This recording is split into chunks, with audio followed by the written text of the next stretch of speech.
رات کے وقت ایک اکیلا انسان خاموش مسجد میں قرآن کی تلاوت کر رہا تھا۔ اچانک پیچھے سے آواز آئی، آمین۔ وہ خوف سے کانپ گیا، کوئی نظر نہیں آ رہا تھا۔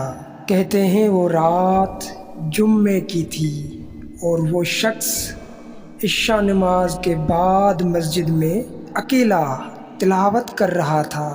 اس کے ارد گرد سناٹا تھا اور مسجد میں صرف اسی کی آواز گونج رہی تھی۔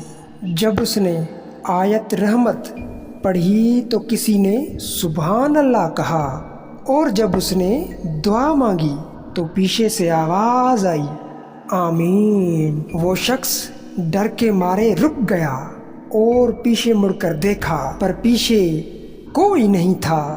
اس کا دل تیز دھڑکنے لگا، آنکھوں میں خوف، مگر زبان پر اللہ کا نام تھا۔ پھر اس نے کہا، کون ہے وہاں؟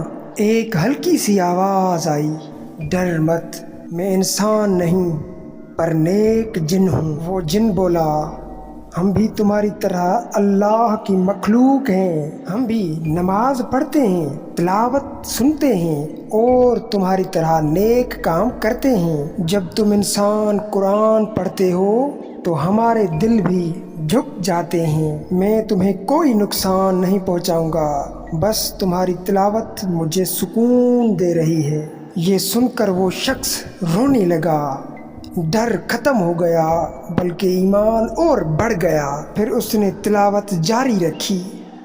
اس کہانی کا سبق، نہ ہر جن برا ہوتا ہے اور نہ ہر خوف نقصان دہ۔ اللہ کے نیک بندے انسانوں میں بھی ہوتے ہیں اور جنات میں بھی ایسے ہیں جو ایمان والے ہیں۔